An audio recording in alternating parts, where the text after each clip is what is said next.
lá para metade do ano, quando eu entrei mais ou menos em julho.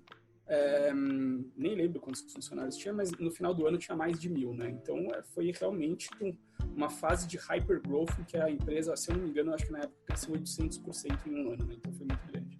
E aí depois passaram as fases, né? A gente tem agora, enfim, continua tendo taxas de crescimento muito altas, óbvio que agora com o coronavírus a situação é totalmente diferente, mas vinha tendo uma trajetória muito, muito forte de crescimento, né? Desde aquele comecinho, quando a Didi fez o investimento até agora, pré-corona, a 99 já tinha crescido mais de 40 vezes.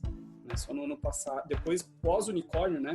Geralmente pós-aquisição, e eu que fiz o pós-merger integration, trabalhei também no BCG, eu sei que as estatísticas de sucesso de fusões são muito baixas. A maior parte das fusões, elas falham em gerar valor, né? Não foi o nosso caso. Então, desde a aquisição até dezembro, a empresa tinha crescido mais de 7 vezes, né? Então, enfim, super sucesso do ponto de vista de negócios.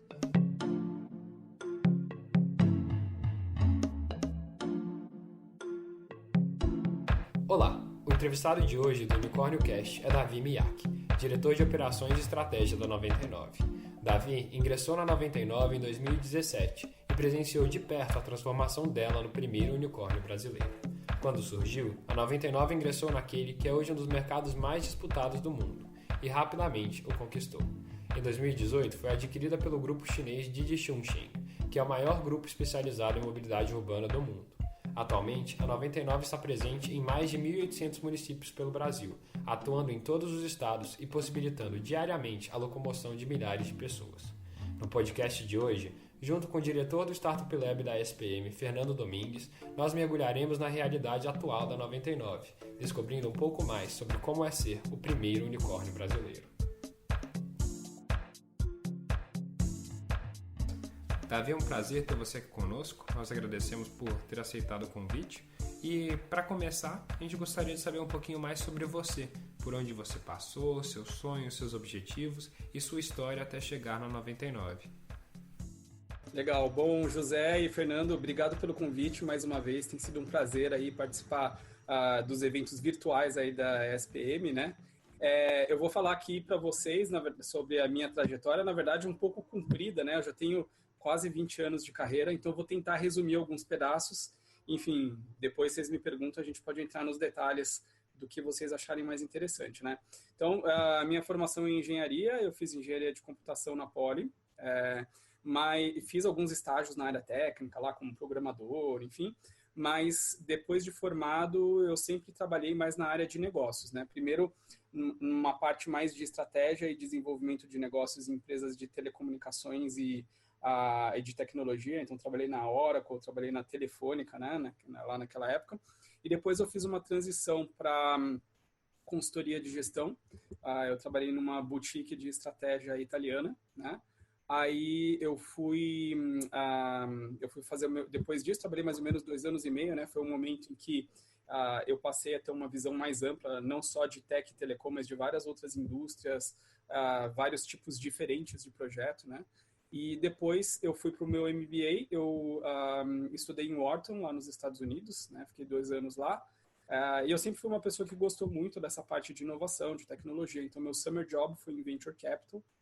Eu trabalhei em um fundo aqui no Brasil, que fazia parte do grupo DFJ, chamava Fear Capital, né? E por diversos motivos, na volta do MBA, eu decidi voltar para a consultoria. Então, eu entrei no BCG, no Boston Consulting Group, e fiz aí projetos também de estratégia, né? Projetos assim de um impacto muito grande na casa lá dos bilhões de dólares, e alguns projetos relacionados ao tema de pós-merger integration, né? Que é o que acontece depois que uma empresa compra a outra, você tem que fazer essa fusão das duas, né? E talvez até por essa experiência eu fui convidado por uma pessoa com quem eu trabalhei naquela consultoria italiana. Ele tinha voltado para a Itália e virou o Head Global de Business Development de um player chamado Luxottica, né? Então, eles são o líder aí no segmento de óculos, né? Donos da Ray-Ban, da Oakley, com licenças em várias marcas de luxo aí, Prada, Dolce & Gabbana, Tiffany, blá, blá, blá, tem mais de 20 marcas. E naquele momento eles estavam fazendo uma compra do maior player brasileiro nesse setor de óculos, e eles precisavam de alguém para tocar o pós-merger integration. Então, eu tinha no BCG trabalhado em desenhar os planos, né? E essa foi uma oportunidade de efetivamente tocar a integração. Eu já tinha um interesse em ir para a área de General Management no futuro, né? Não queria ser um consultor para frente, para sempre. E então eu entrei lá e foi uma experiência muito interessante. Quando eu entrei na empresa, a empresa estava faturando mais ou menos 260 milhões de reais por ano em net sales, né? E depois que eu saí, mais de 5 anos depois, já estava chegando na casa de 1 bilhão de reais, né? E assim, eu pude participar de alguns dos projetos mais relevantes lá. Com certeza o primeiro desses foi tocar esse PMI, né? O Post-Merger Integration. É um projeto super complexo, né? Você imagina, de repente você compra uma empresa que no Brasil era maior do que a Luxottica, né? E tem 2 diretores comerciais, 2 diretores de RH, 2 diretores de venda, 2 diretores de marketing, e você tem que fazer a fusão dessas estruturas, né? Então, realmente foi bem intenso esse projeto, e isso acabou me alavancando de uma forma muito positiva. Eu saí desse projeto com o cargo de diretoria de desenvolvimento de negócios para a América Latina, e aí depois eu peguei uma business unit de Ray-Ban, né, que é o maior negócio da empresa, mais ou menos 50% das receitas. Foi a primeira vez que eu tive contato em ter uma responsabilidade sobre um P&L, né? Para quem não está familiarizado, se você realmente ter o ownership do negócio, né? Você fala P&L ownership aí.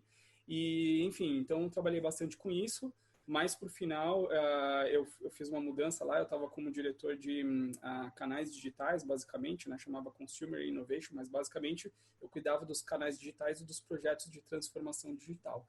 E aí, por que eu fiz essa mudança para startup? Naquela época não tinha ainda unicórnio, né? A 99 não tinha virado um unicórnio. E eu sempre tive um interesse muito grande em algum momento voltar para a tecnologia, né? Eu já tinha feito isso no passado.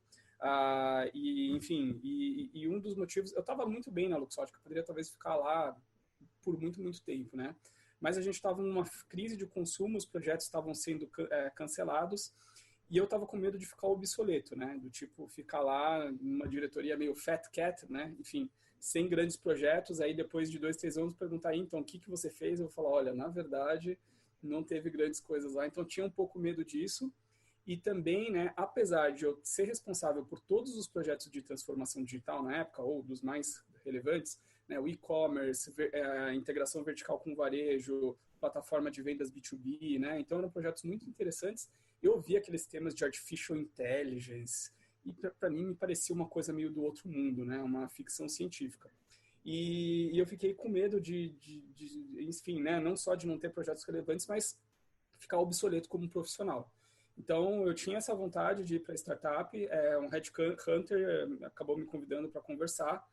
E na época ele falou da 99. Na verdade foi assim, né? Minha filha, eu não sei se a gente tem tempo, tô falando muito, tá? Mas, não pode falar. Mas é uma história até interessante. Foi assim, eu tenho 3 filhos, tá? E aí a minha filha tinha acabado de nascer, eu tava licença paternidade, falei, vou começar a dar uma olhada aí, né? Com um pouco mais de calma e tal. E um headhunter me chamou na época, era 2017, na primeira parte de 2017, e me falaram, esse cara, ele gosta de conversar para te conhecer, tá? Eu falei, deve ser uma primeira conversa. E perguntou da minha vida, não sei o quê. No final ele falou, olha, eu tenho uma oportunidade para você. Eu falei, aonde que é? Falou, na 99. Aí eu pensei, na 99, cara, se o cara tivesse falado no telefone, eu não tinha vindo aqui. O cara tá louco. Tipo, o concorrente, né? Agora não pode falar o nome. O concorrente já matou essa empresa, né? Aí eu perguntei de uma forma mais delicada pro cara. Falei, mas a 99, o concorrente aí, né? Ele basicamente acabou com esse mercado, né? Por que eles estão recrutando? Aí ele falou, não, mas a 99 levantou 200 milhões de dólares. Eu falei, sério? E eu tinha trabalhado em Venture Capital, né? E até então, o maior deal da história do Brasil tinha sido a venda do Buscapé por 300 milhões de dólares para a Naspers, e os caras, na época, tinham levantado 50 milhões de dólares. Era 4 vezes o valor do Buscapé. Eu falei, nossa, né? Eu pensei, mas quem investiu 200 milhões de dólares? Aí ele falou assim, o SoftBank e a Didi. Eu falei, o que é Didi? Aí o cara falou, Didi é a empresa que comprou a operação da Uber na China. Eu falei, nossa, interessante. E aí eu fui para casa, fui estudar isso e tal, né? E, enfim, e aí, cara, eu estudei a indústria, achei animal, achei uma das grandes indústrias da década, né? Disrupção no setor da mobilidade. E aí eu entrei, enfim, com uma perspectiva realmente de talvez essa empresa vai virar unicórnio, né? E eu pensei, mesmo se der errado, vai ser um big failure, né? Porque imagina, 200 milhões de dólares, tem que gastar bem esse dinheiro aí, né? E aí eu fui, e na fase pré-unicórnio foi uma loucura total, né? Então a empresa, em janeiro daquele ano, acho que tinha 180 funcionários, eu entrei mais ou menos em junho, porque passa um momento, o cara recebe dinheiro do SoftBank e não sabe muito bem o que fazer com aquilo, né? Então eles se estruturaram para poder investir. Lá para metade do ano, quando eu entrei mais ou menos em julho, nem lembro quantos funcionários tinha, mas no final do ano tinha mais de 1.000, né? Então foi realmente uma fase de hypergrowth em que a empresa, se eu não me engano, acho que na época cresceu 800% em um ano, né? Então foi muito grande. E aí depois passaram as fases, né? A gente tem agora, enfim, continua tendo taxas de crescimento muito altas, óbvio que agora com o coronavírus a situação é totalmente diferente, mas vinha tendo uma trajetória muito, muito forte de crescimento, né? Desde aquele comecinho, quando a Didi fez o investimento até agora, pré-corona, a 99 já tinha crescido mais de 40 vezes, né? Só no ano passado, depois pós-unicórnio, né? Geralmente pós-aquisição, e eu que fiz um pós-merger integration, trabalhei também no BCG, eu sei que as estatísticas de sucesso de fusões são muito baixas. A maior parte das fusões, elas falham em gerar valor, né? Não foi o nosso caso. Então, desde a aquisição até dezembro, a empresa tinha crescido mais de 7 vezes, né? Então, enfim, um super sucesso do ponto de vista de negócio.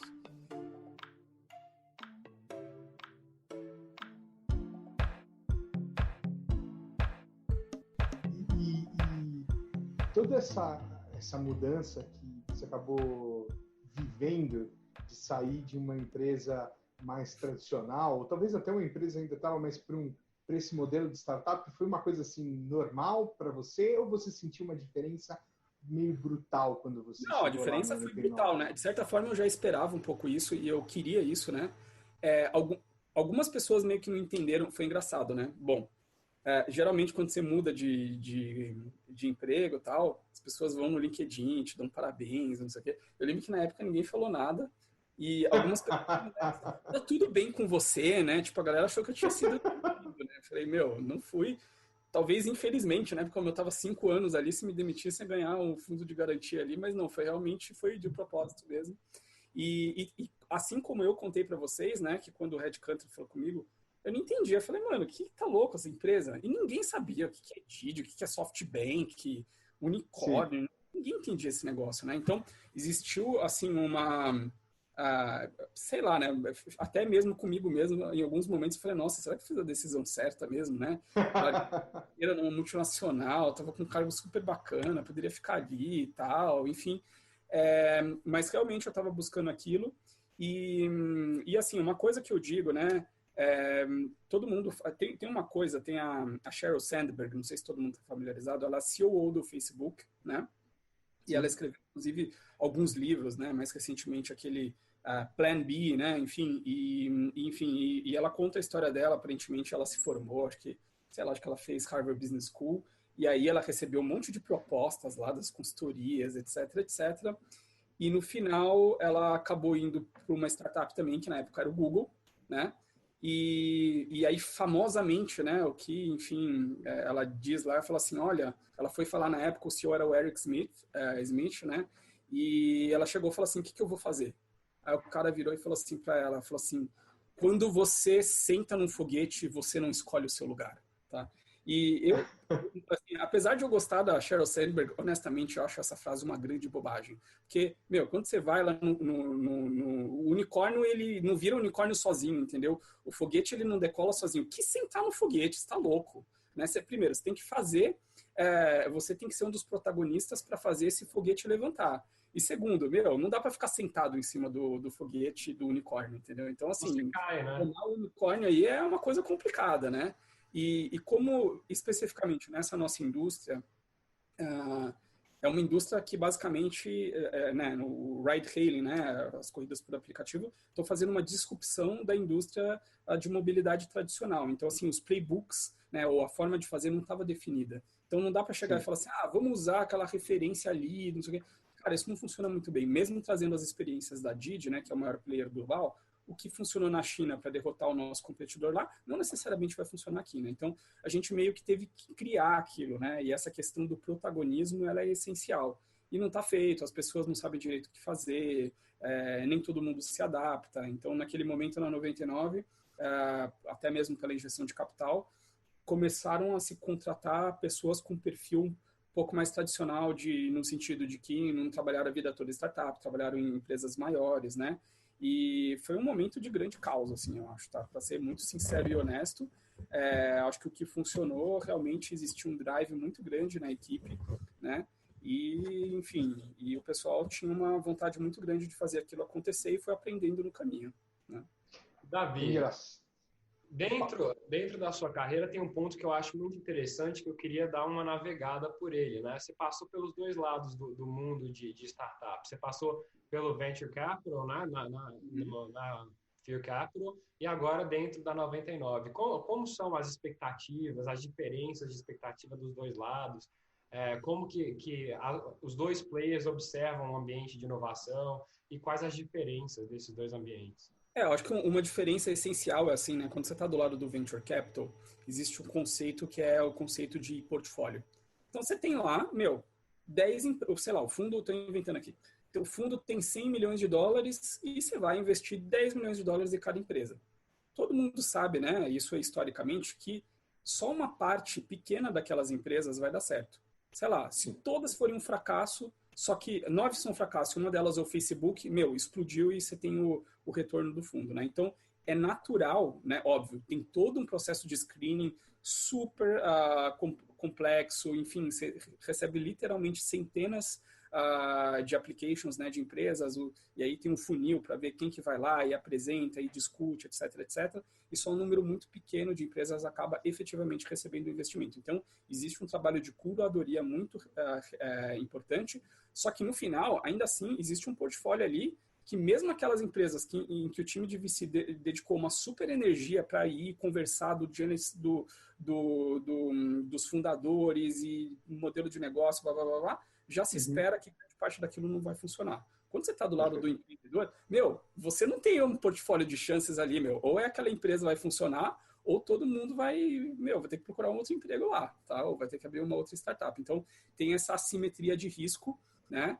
Eu acho que esse é um dos fatores principais. Eu não fui um fundador da 99, né? Eu entrei já como um executivo, apesar de ter entrado pré-unicórnio, mas ainda assim tinha uma parcela de risco razoável, né? Agora vendo em retrospect aí, né? Fala, nossa, que big move, né?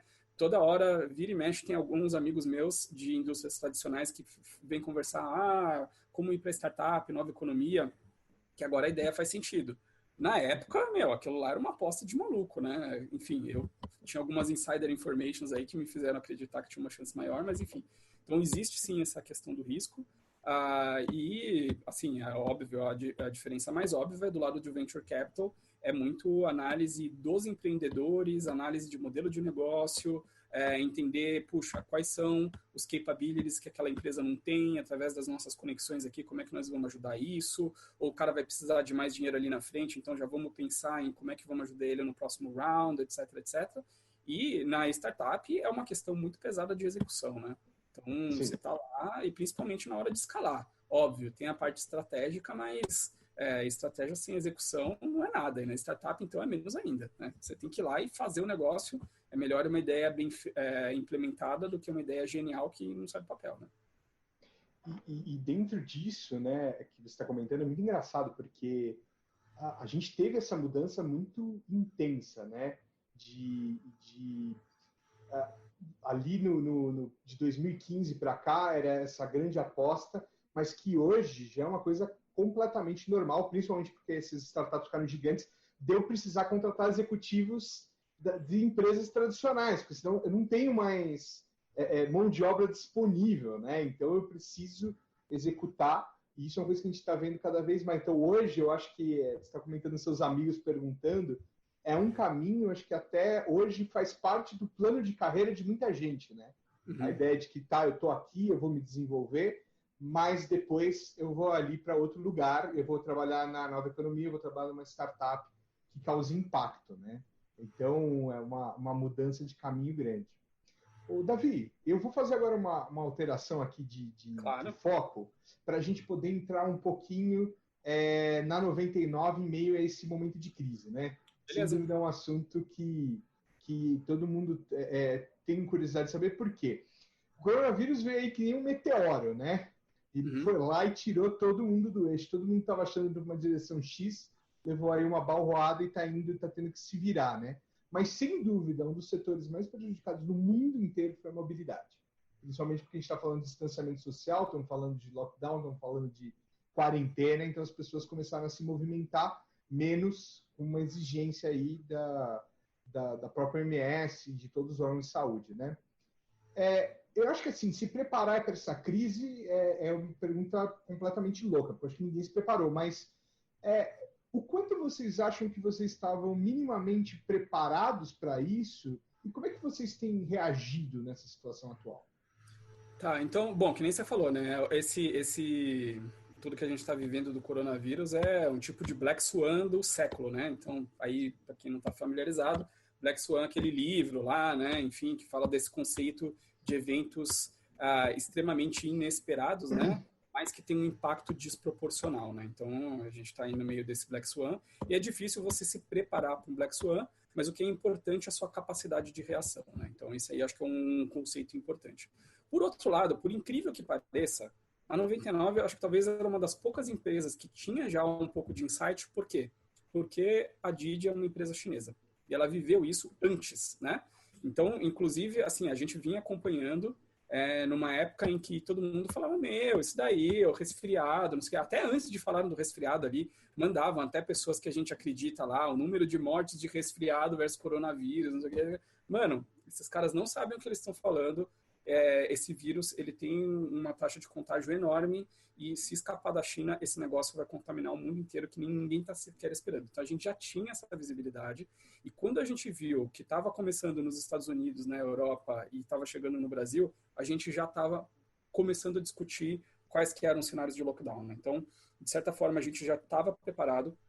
A China fez muita coisa, a gente se inspirou neles, né? Mas uma coisa fundamental, a gente não acredita em copy-paste de outros países. Tá? Por quê? Porque, óbvio, a gente tem as nossas necessidades locais, né?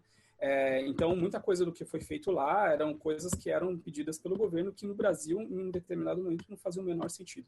Então, a gente se inspirou nisso, a gente já estava, enfim, esperando esse impacto, talvez antes do que outras empresas, mas uma coisa é a teoria ali e outra é quando chega de verdade, né?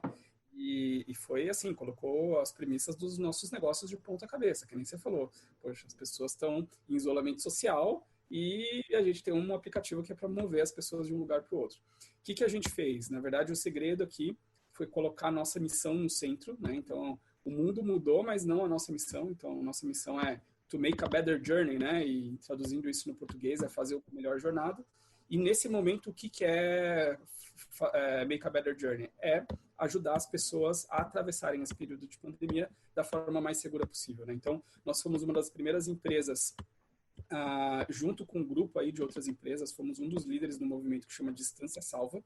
Então, era até um pouco paradoxal. Você abriu o aplicativo da 99 e tinha um pop-up enorme falando assim, se puder, fique em casa. Você fala, mano, não é contra o seu negócio, né? Mas foi exatamente isso que a gente fez. Eu lembro que naquele momento teve uma série de discussões, até mesmo dentro do meu time, né? Do tipo, por que a gente não dá um shutdown no app, né? Pô, a gente é uma empresa, estamos falando aqui em distância social, a gente é uma empresa que ajuda as pessoas a se locomover, a gente não deveria fechar o nosso app, né? E a resposta disso, depois de discutir internamente, é que não. Por quê?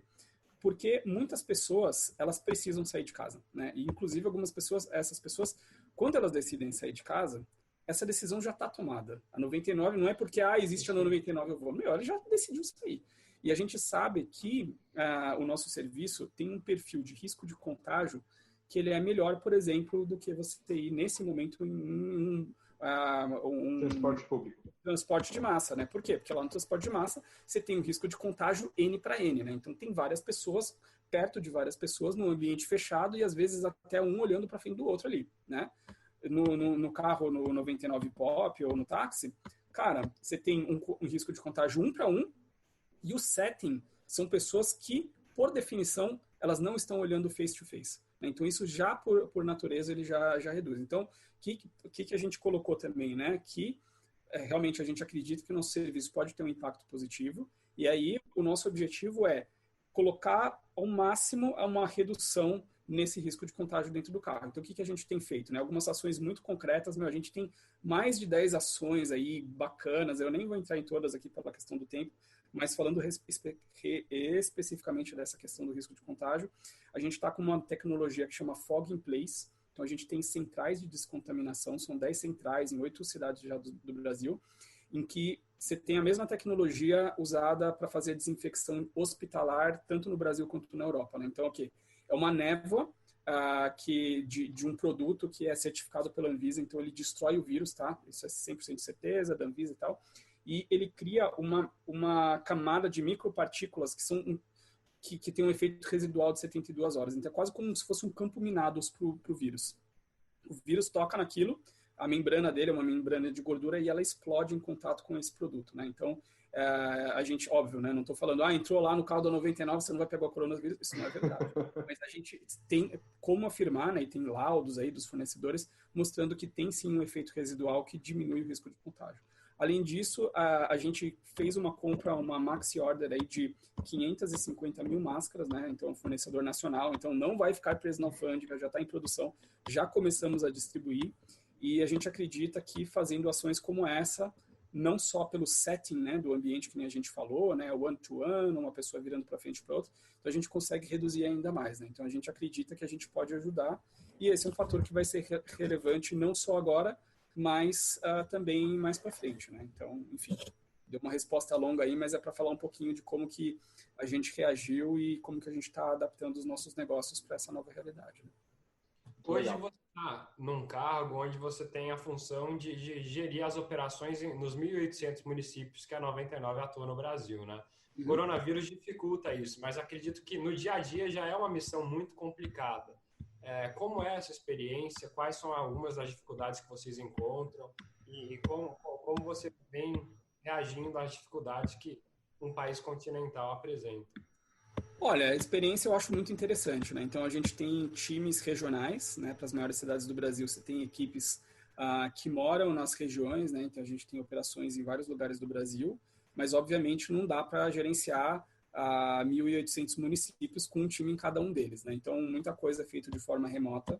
A gente tem felizmente, né, um time muito forte de engenharia e produto, então a gente trabalha em colaboração com os engenheiros que estão no Vale do Silício e na China, tá? E assim, leading edge technology, então a gente tem muito artificial intelligence e aquilo que eu falei, né, lá na época que eu estava na Luxottica, eu ouvia isso, me parecia tipo um buzzword, né, tipo, artificial intelligence, cara, esse negócio é muito real, então assim, eu já tive calls verdadeiros com data science assim de primeiríssima linha, formado nas melhores universidades dos Estados Unidos, tal, cara assim super leading edge, discutindo qual deveria ser o objective function do algoritmo de artificial intelligence. Então assim, essas conversas são reais, a gente desenha soluções que fazem sentido para o Brasil e existe uma boa flexibilidade de entender o que tem aderência para cá, o que a gente precisa ajustar, e quando a gente implementa esse tipo de tecnologia, isso é o que permite, por exemplo, você fazer uma gestão em escala de um portfólio de municípios tão grande assim, né? Então, é uma mistura de gestão, né, capabilities de gestão com artificial intelligence, né? E é muito interessante, você vê a transformação, assim, no começo tinha muita coisa manual, né? E hoje muito foi otimizado com AI e quando você vê aquelas coisas lá do tipo, mas nossa, no futuro AI vai substituir os white collars, né? As pessoas que estão formadas aí na ESPM, não sei o quê. Cara, isso já é realidade. Então, isso já aconteceu. Precisa redesenhar qual é o foco das pessoas, né? Então, a gente tem já esse tipo de desafio.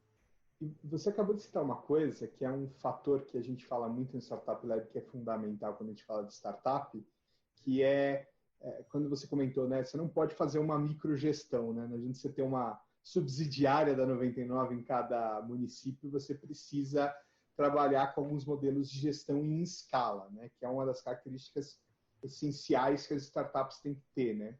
E aí a tecnologia ela vem para apoiar demais, né, esse processo, porque por mais que seja em escala, não precisa ser massivo, né? Porque ainda deve ter algum nível de personalização grande, né? Porque vocês estão lidando ainda com um monte de gente, né? Você acha que a tecnologia está ajudando a 99 nesse sentido a lidar melhor ainda com o ser humano que é o motorista lá do outro lado? Sim, com certeza, né? Mas assim, tem um conceito, né? Que é um pouco de mass customization, que é uma coisa um pouco até paradoxal, mas isso precisa acontecer, né? Então, cada vez mais, enfim, o tipo de, sem abrir as nossas estratégias, né? Se eu falar demais aqui, de repente tem alguém do concorrente, cara, vou entender o que a gente está fazendo, mas enfim, deixa eu ver como é que eu vou colocar isso aqui. Mas realmente, né, a tecnologia permite que você tenha cada vez mais uma profundidade e seja capaz de ter estratégias mais individualizadas, mesmo, enfim, você tendo plataformas massivas, enfim, que é impossível você ter uma pessoa com touchpoint individual com cada um delas. Então, a resposta é sim, isso tem ajudado muito e é um dos segredos aí para a gente ter um nível de eficiência muito grande, né? As diferenças culturais do Brasil, imagino que pesam um pouco em como o serviço é prestado pelo país, né? Como que vocês combatem essas diferenças e como que vocês fazem isso funcionar no dia a dia da empresa? E, entendendo um pouquinho, se existe algum caso que você acha específico que mostre como a 99 reage a essas diferentes culturas que tem no Brasil todo e formas de interagir com tecnologia e com pessoas também, né?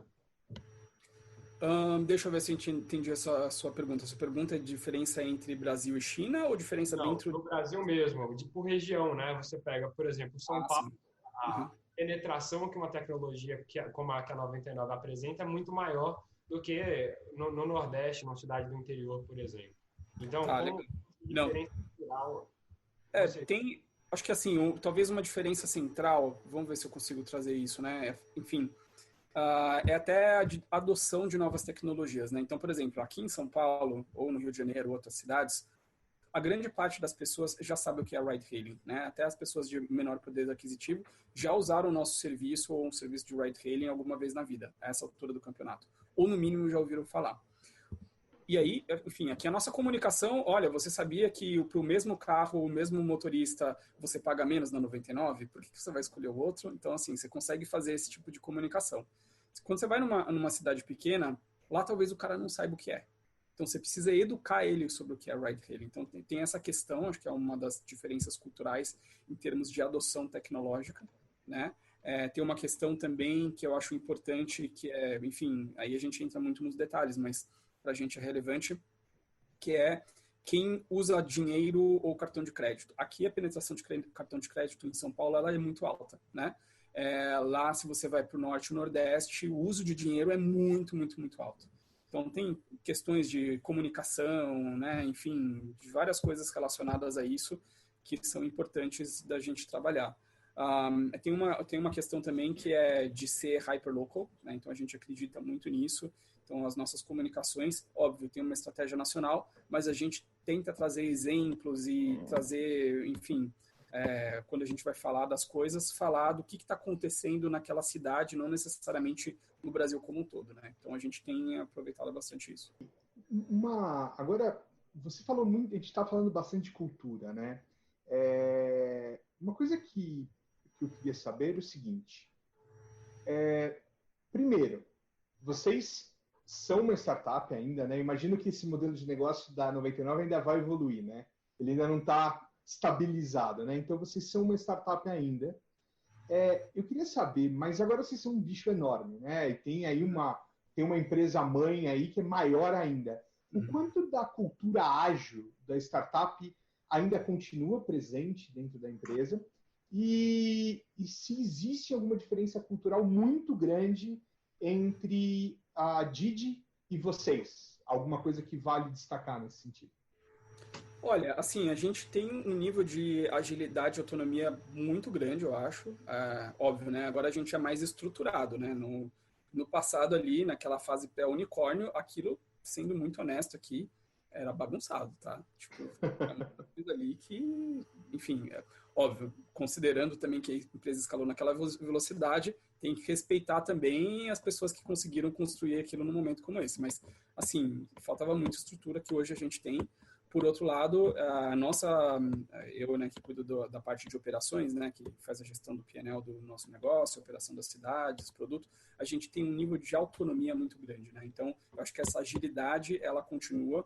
Acho que uma das provas é o tempo que a gente demorou para reagir a tudo isso do coronavírus, essas ações que eu comentei, né, de aumentar a segurança contra o contágio nas corridas, ações que a gente fez com os governos, né? A gente tem conseguido ser bem mais ágil, colocar isso no ar do que a concorrência, então a resposta é sim, continua. De diferenças culturais essenciais, olha, deixa eu pensar, acho que assim, para mim, muito honestamente, acho que a diferença mais complexa mesmo é a questão de fuso horário e a questão também de comunicação, principalmente com times de engenharia e produto. Quando a gente fala das áreas de negócio, né, o que acontece? Quando você pega os principais executivos da área de negócio da Didi Global, né, a gente tem uma president, né, ela foi a mulher mais jovem na história da Ásia a ser Managing Director do Goldman Sachs. Estudou em Harvard. Enfim, tem um background internacional muito forte, né? Você pega outros executivos, também trabalharam no Goldman ou em grandes consultorias, né? Mesmo a pessoa que era meu chefe até recentemente, cara, trabalhou em Hong Kong, trabalhou em Nova York, estudou nos Estados Unidos. Então, você fala com essas pessoas, né? E no telefone, você acha que está conversando com um americano, né? Então, nesse sentido, existe, acho que, uma semelhança muito grande com o que eu tinha na consultoria, o que eu tinha no MBA. Então, eu, particularmente, não sinto essa dificuldade. Na área técnica, existe uma complexidade, principalmente com algumas pessoas que são um pouco mais júnior. Nem todo mundo domina o inglês tão bem. Então, a gente teve que se adaptar sobre qual a melhor forma de comunicar as nossas ideias, né? E aí a dica é tentar um over communication. E uma coisa que eu aprendi também primeira coisa, e isso não é válido só lá, tá? Eu acho que é válido em qualquer lugar do mundo. Você precisa criar uma relação de confiança, né? Agora tá mais difícil. Antes, o que é? Vai pra China e fica lá e vai jantar com o cara, vai almoçar com o cara, conversa, senta do lado dele, nanana. Depois é mais fácil, entendeu? Você sabe, construiu coisas junto e etc, etc. Perfeito. Depois, óbvio, você entra também com ações estruturais, criando os processos, etc. Mas você saber quem são as pessoas face to face, isso é importante, né? Então, eu vejo muito mais essa questão de garantir essa conexão. Cara, deixa eu ver se tem alguma diferença cultural. Tinha tem um ponto, assim, aí eu não sei se é da... só antes disso, talvez, né? Acho que uma coisa muito legal que aconteceu, quando aconteceu a aquisição, né, veio o Stephen, que é o VP, enfim, do International Business e tal, e ele falou assim, nós não estamos comprando a 99 com o objetivo de mudar a cultura da 99. Nós queremos ser uma empresa global e a gente espera que a cultura do 99 ajude a transformar a cultura da Didi para ser essa empresa global e ser um player que é relevante não só na China, mas no mundo inteiro, né? Então, assim, achei uma visão muito interessante. Eu, como comentei para vocês, participei de outras pós-merger integrations no passado, né? Tanto na parte de planning como de execução. E ali, que cultura da empresa adquirida o quê, Lá é o seguinte, a cultura do comprador aqui, é essa aqui, quem se adaptar está convidado a fazer parte, quem não quiser pode ir embora, né? Então, acho que a abordagem da Didi foi muito mais aberta, né? De aprendizado. Então, acho que isso foi muito legal.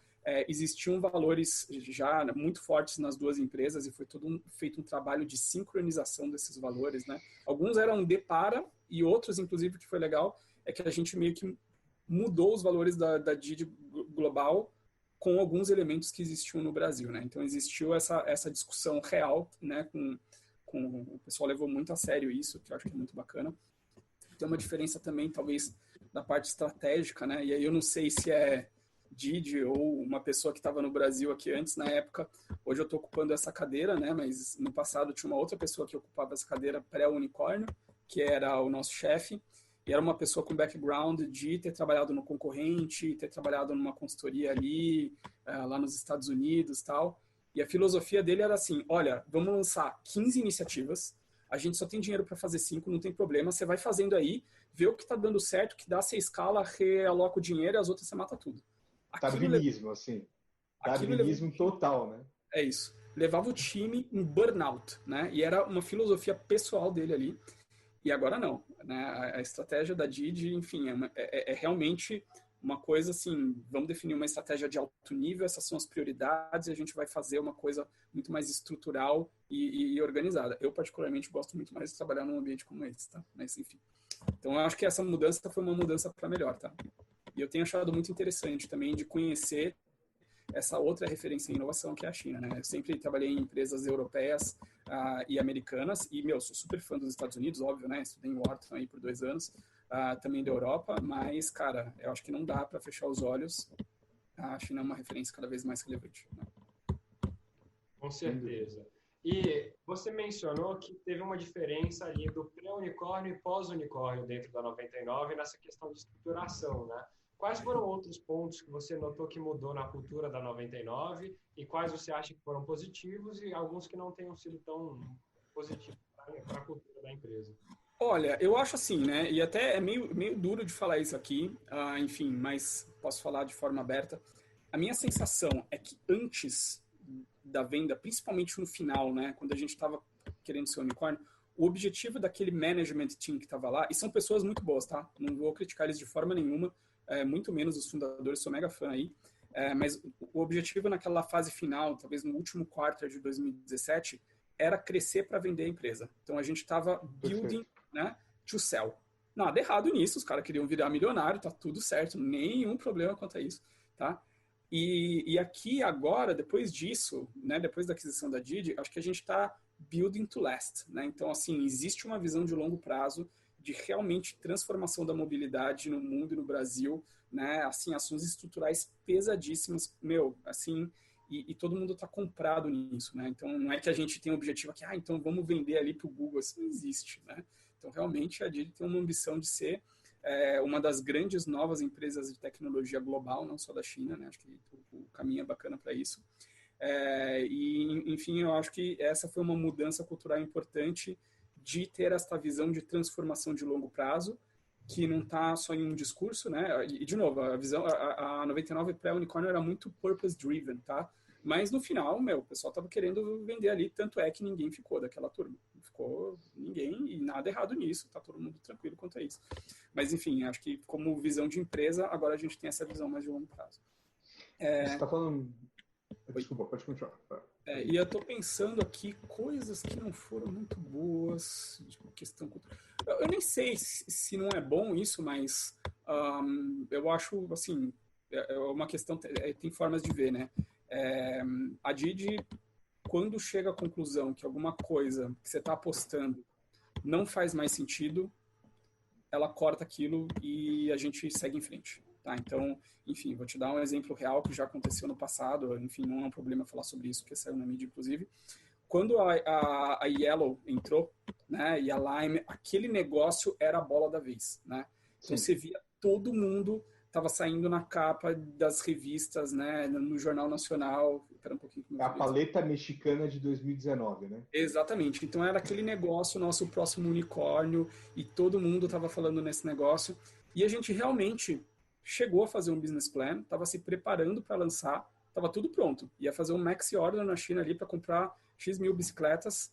E a gente reviu os business plans, né? A Ofo já na China estava explodindo e a gente deu um step back e decidiu não lançar aquilo, né? Até vazou na mídia e etc. E foi uma decisão muito difícil porque tinham pessoas alocadas nesse projeto, né? Que depois foram realocadas para as outras coisas. Mas é uma frustração, né?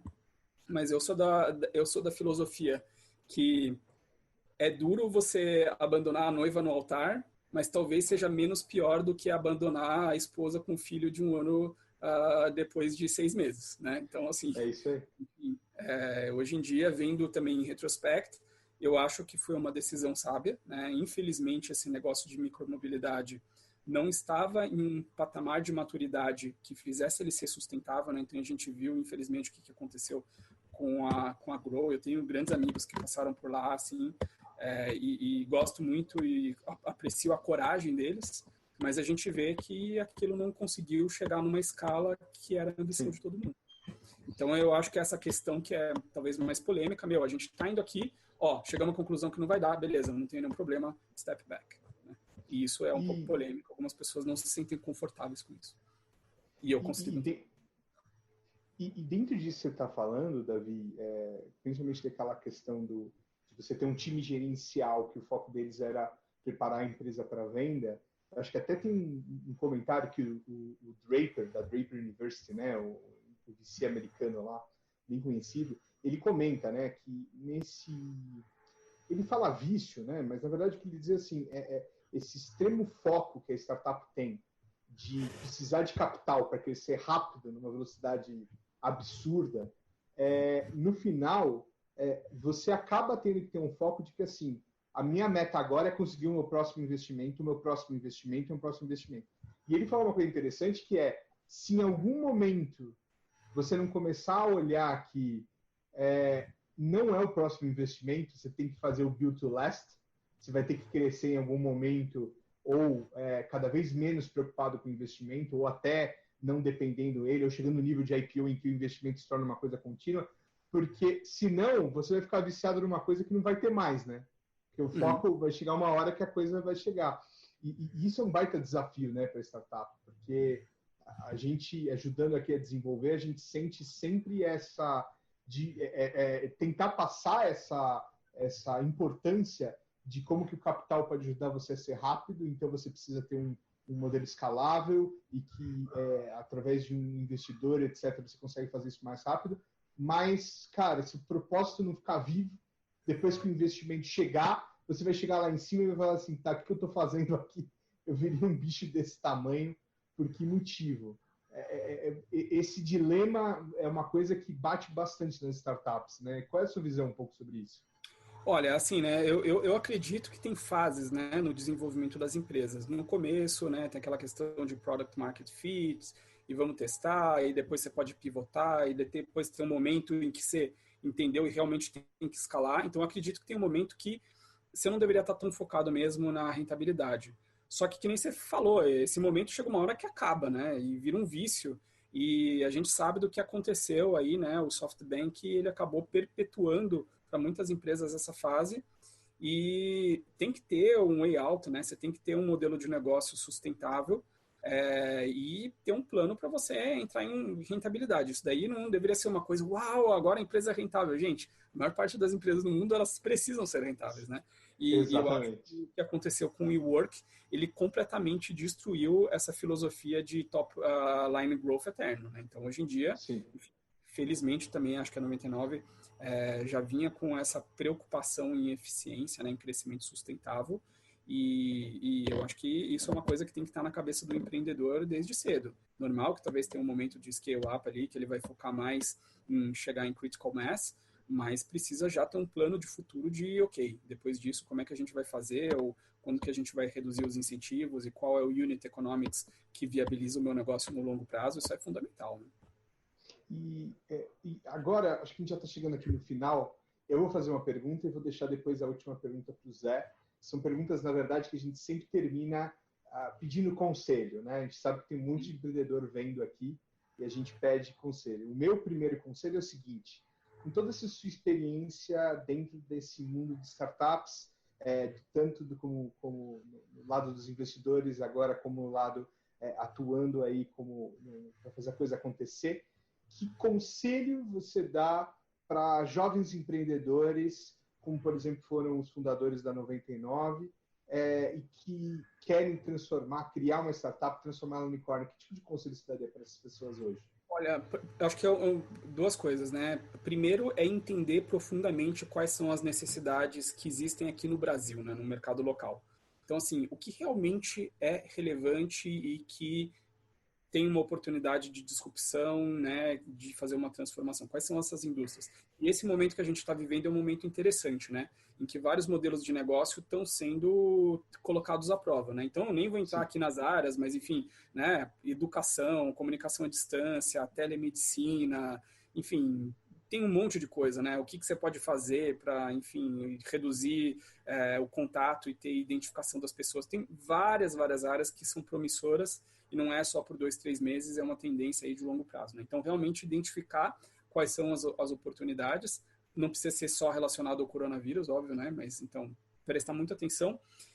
Olhar as referências que existem lá fora, mas com essa ótica de localização, né? Então, você não precisa completamente inventar a roda, mas se você está numa pista derrapante, não adianta você colocar um pneu que funciona lá na outra pista ali, né? Então, e aí uma dica muito importante é o seguinte: os Estados Unidos não são a única referência, né? Então, continuem olhando os Estados Unidos, é incrível. Eu, de novo, sou fã dos Estados Unidos, estudei lá, pananã, é incrível esse negócio. Mas existem outras referências, né? Israel, acho que é uma referência boa, e cada vez mais a China. Agora, grande parte dos modelos de negócio mais inovadores, mesmo antes do coronavírus, eles estão acontecendo lá, né? Você fala com pessoas de fintech, eles não olham o que está acontecendo nos Estados Unidos, eles olham o que está acontecendo com a Alibaba, com o WeChat Pay, com o Alipay, né? Enfim, eu lembro, isso foi no ano passado, a Didi também tem uma operação lá no Silicon Valley. E eu fui no Silicon Valley e logo em seguida eu fui para Beijing. Cara, na parte de mobile payments, assim, a China está uns 5 anos na frente, sem brincadeira. É chocante, né? Então, esse é um dos exemplos. Nem vou falar de mobilidade aqui, que vão falar que eu estou puxando a sardinha, mas a verdade é que sim, a Didi é muito mais avançada em várias dimensões do que o nosso competidor. Podemos falar que é um outro podcast só sobre isso, Artificial Intelligence, Smart Cities, blá, blá, blá. Mas em vários setores, e agora cada vez mais nessa questão de identificação das pessoas, de redução de risco de contágio, né? Então, olhem para lá também como referência. E a ideia é justamente essa, né? Ver como inspiração o que está acontecendo em outros lugares do mundo, onde as tecnologias estão mais avançadas, ter esse entendimento local para poder aterrissar essas ideias de forma que faça sentido no Brasil, né? Só o copy and paste não funciona. Tem que ser uma coisa que faça sentido para as nossas necessidades no Brasil. Muito legal. Você acha, continuando essa pergunta, você acha que o Brasil está longe de ser um hub de inovação e ser comparado aos Estados Unidos, à China? Você acha que a gente está caminhando para isso? Olha, enfim, eu acho que o Brasil tem chance de ter alguns hubs de excelência em alguns temas, né? Então tem algumas esperanças ali, né? Você olha, enfim, né? Tem um cara que ganhou o Fields Net. Né? Oi? De fintech. Sim, e não vejo problema nenhum aqui em falar sobre algumas empresas que são nossas concorrentes aí, o iFood. Admiro, estão fazendo um trabalho super bacana, né? Nubank também, enfim, podemos falar de várias empresas aí brasileiras, né, com tecnologia, enfim, de ponta, que estão fazendo várias coisas boas. Mas, assim, para ser muito honesto, eu não vejo o Brasil, nesse momento, competindo pela liderança global em Artificial Intelligence ou, enfim, em algum outro campo, né? Infelizmente, eu acho que falta muito investimento aqui no nosso país ainda para formação e qualificação de pessoas. Quando você vê investimentos estruturais que são feitos na China, nos Estados Unidos, o número de pessoas se formando, o número de patentes, assim, o gap é colossal, né? Eu tenho a esperança de ter algumas áreas em que a gente tem ainda uma chance de ter uma super relevância. Então, por exemplo, depois disso tudo de mobilidade, fintech, eu acredito, por exemplo, que biotech vai ser uma indústria muito forte. E o Brasil, aí sim, tem uma grande vantagem do ponto de vista de agribusiness. Então, se a gente já usar essa nossa vocação e conseguir ter, enfim, temos, né, alguns pesquisadores de ponta, tal, mas investir de forma estrutural, talvez a gente tenha uma chance de ser um protagonista real nisso daí. Mas mesmo nessas ações de agora, óbvio, dá para a gente ter alguns centros de excelência em alguns temas, estar conversando em prioridade com outras autoridades mundiais, né? Mas como nação, para estar, enfim, querer ser o líder mundial, acho que a gente tem ainda um feijão com arroz aí para comer meio pesado aqui no país, né? Para fechar, a gente gosta de continuar, ter essa conversa como uma porta de entrada para os empreendedores começarem a expandir o conhecimento deles na área de empreendedorismo e empreender. E para solidificar isso, a gente pede que você deixe uma indicação de um livro, você já sugeriu o Plan B, Black Swan, né? Mas alguns outros que você acha que são importantes para formar um empreendedor e que você recomendaria.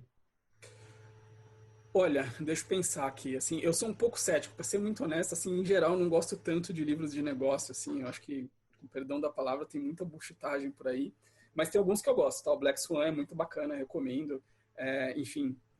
Tem eu falei bastante aí sobre a China, né, e, bom, enfim, tem óbvio, de novo, né, não estou querendo defender a China ou não, mas até pelo fato de fazer parte da Didi, eu vou recomendar um livro que para mim foi muito interessante, que eu li recentemente, que se chama AI Superpowers, tá? O autor desse livro é o Kai-Fu Lee, ele é um cara que, ele é chinês, ele estudou nos Estados Unidos, ele foi um executivo sênior de várias empresas americanas, acho que Microsoft, Apple, eu não me lembro, e ele foi o CEO da operação do Google na China, tá? E aí, depois de tudo aquilo que aconteceu, ele saiu, ele fundou um fundo de venture capital lá na China, focado em artificial intelligence, né? E esse livro, ele fala um pouco sobre como artificial intelligence vai mudar o mundo, e ele fala um pouco dessa questão de como que a China e os Estados Unidos estão olhando para a AI, e o que é muito interessante nesse livro, ele explica como nasceu o atual ecossistema de tecnologia chinês. Tá? Então ele fala sobre a Didi, fala sobre a Meituan, fala sobre Baidu, fala sobre ByteDance, né, que é a dona do TikTok. Cara, lá um dos insights é que, na verdade, a grande inovação da China não foi só na parte de tecnologia, mas foi na parte de business model. Então isso eu acho que é uma inspiração muito grande para o Brasil, né, de usar a tecnologia global, mas entender qual é a disrupção de business model que pode acontecer. Ele toca na questão de super app, né, então tem uma diferença filosófica, né, nos Estados Unidos.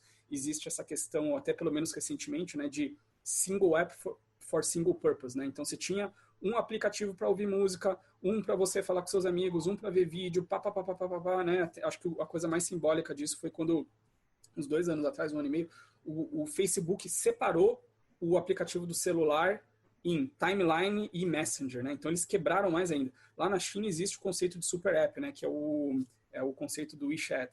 E eu acredito que no Brasil, talvez o Super App ele tenha mais aderência com o mercado brasileiro e América Latina do que esse modelo Single App for Single Purpose. Né? Então, eu acho que é um livro que ele abre a mente, né, para você ver novos modelos e entender como é que isso funciona.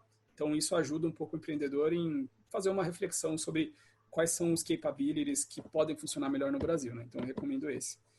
Tem um outro livro, que é, na verdade, um livro meio de filosofia que eu li recentemente. Ele chama... meu Deus, olha, acabei de ler o livro, estou com branco aqui. É um livro que chama Finite and Infinite Games. Tá? E, na verdade, ele é um livro que é interessante, porque ele é um livro razoavelmente antigo, acho que é da década de 80, mas ele toca em vários temas, né? Que agora o Yuval Harari toca no Sapiens, essa questão de narrativas, né?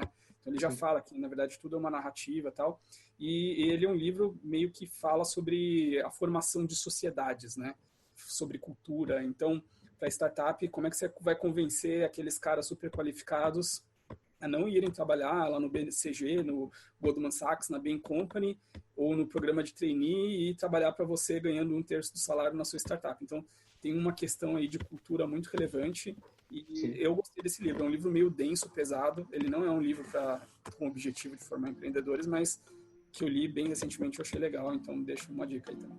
Certinho, então, Davi. Nós agradecemos sua participação, todos os conselhos que você deu e por ter contado um pouquinho da sua história e da história da 99 e a transformação que ela passou quando ela se tornou o primeiro unicórnio brasileiro. Este foi um episódio do Unicórnio Cast, um podcast oficial do Startup Lab, uma iniciativa do curso de administração da ESPM. Eu sou José Guilherme Costa e gostaria de agradecer também ao Fernando Domingues, diretor do programa Startup Lab da ESPM, e a Zeger Max pela produção dos efeitos sonoros utilizados na edição deste podcast.